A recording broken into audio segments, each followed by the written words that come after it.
노벨문학상의 도시 광주 동남가 국회의원 정진욱입니다.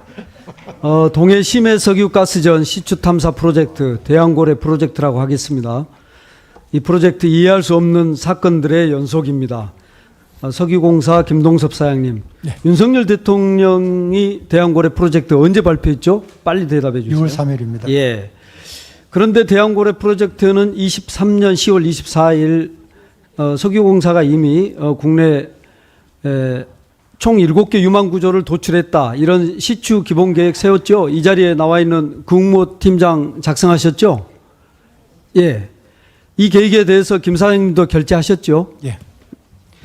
이사회에서 시추하겠다는 보고하고 23년 11월 17일 시추선 용역 입찰을 개시하고 올해 4월에 계약을 맺습니다. 네. 시추선 지금 바다로 오고 있는 거죠? 네. 어디쯤 와 있습니까? 지금 싱가포르에서 예. 자, 이것처럼 상황은 다 끝나 있었습니다. 그런데 말입니다. 윤석열 대통령은 유망 구조 발견이 바로 브리핑 당시에 일어난 사건인 것처럼 국민에게 말하고 행동했습니다. 왜 그렇게 했을까요? 발표 효과를 높이기 위해서입니다. 강승규 의원님께서 윤석열 대통령 지지율과 대왕고래 발표 상관없다 하셨는데 과연 그럴까요?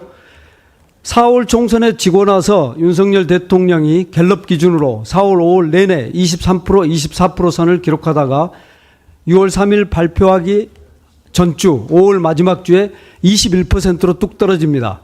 잘못하면 10% 지지율을 기록할 이기에 대왕고래 발표하자마자 지지율이 26%로 치솟습니다. 그 지지율 상승 와중에 정부가 뭘 했을까요?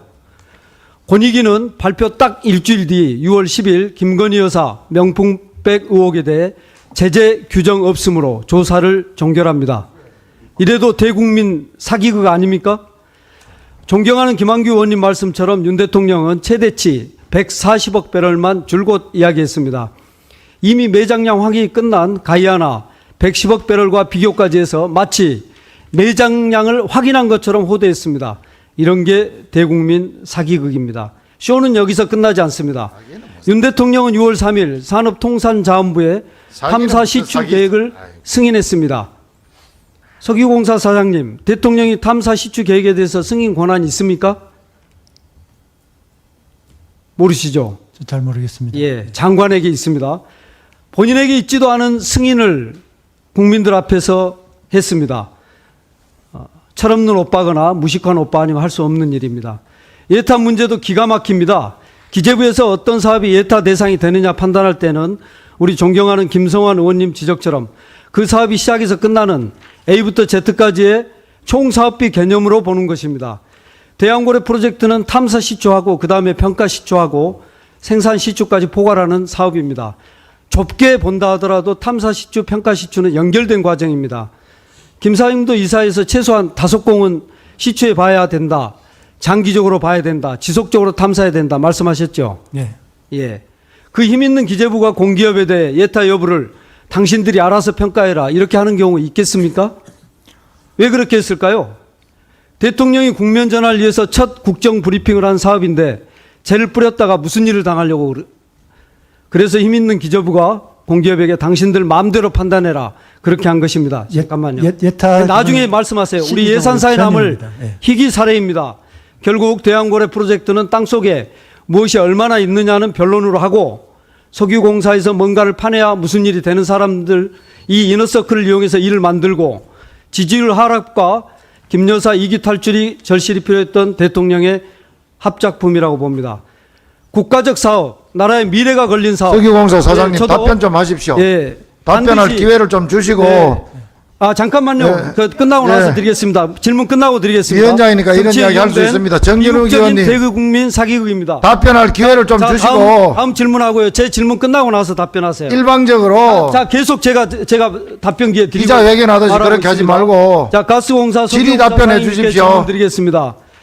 직원의 금품 및 향응 수수, 공금의 횡령 유용 등의 비위를 직원이 저질렀을 때 징계 부과금 부과하시죠? 징계 부과금 부과하십니까? 두 분. 석유공사 사장님, 가스공사 사장님. 징계 절차에 따라서 하고 있습니다. 저희들. 네. 네, 저희는 없습니다. 네. 두 기관 모두 한 번도 부과하신 적이 없습니다. 그렇죠? 예. 왜냐하면 내부 규정이 없습니다. 김 사장님은 없는 말 하신 겁니다. 아니요, 징계 정하시기 바랍니다. 징계 절차에 따라서 한다고 했습니다. 징계 절차에 따라서 하는데 징계 부과금 내부 규정 자체가 없다고요. 예. 그래서 부과한 적이 없다는 이야기입니다. 예, 내부 규정 마련하시기 바랍니다. 알겠습니다. 예, 종감 전까지 보고해 주시기 바랍니다. 강원랜드 최철규 대표이사 직무대행님께 여쭙겠습니다. 최근 도박이 아주 심각한 사회 문제입니다. 도박으로 입건된 청소년 도박 파산 가정이 증가하는 도박 중독이 낳고 있는 사회적 폐단이 큽니다. 강원랜드의 도박 중독 관리 기관 클락이라고 그러죠? 네. 예, 어느 때보다 중요해졌는데요. 그런데 올 2월 클락 센터장에 부임한 현 센터장이 도박 중독과 전혀 관련 전문성이 없는 경력도 중독 치료 전문가가 아닙니다. 이분 다른 회사에 근무하시다가 환경관리 수처리 하시다가 강원랜드 기계환경팀 입사해서 시설관리, 호텔, 콘도 영업 쪽에서 실적을 낸 분입니다. 제가 볼 때 능력은 굉장히 출중하신 분이에요. 그러나 도박 중독 관리 전문 기관에서 일할 분은 아닌데 어떻게 생각하십니까? 네, 잠깐 짧게 말씀해 주세요. 합당한 인사입니까? 전문가입니까? 그것만 대답해 주세요. 전문가는 아니지만 잠깐만, 네, 됐습니다. 조직 관리 능력을 높이서 능력이 있다고 해서 도박 중독 치유 센터의 센터장을 맡을 수 있습니까? 강원랜드 직원의 경우에는 직원으로서 중독 치유 예방 관련 업무 근무 경력이 5년 이상인 자로 한정하고 있습니다. 규정에 어긋납니다. 그분 바꾸시고 부적격 인사입니다. 필요한 분 다시 임명하시기 바랍니다. 다시 보고해 주셔요. 자, 그다음 오늘 출석하신 모든 기관장 분들께 한 가지만 좀 여쭙겠습니다. 예, 정진욱 의원님. 예, 감사합니다. 질의시간 끝났습니다. 다음 우리 존경하는 이종배 의원님 질의해 주십시오.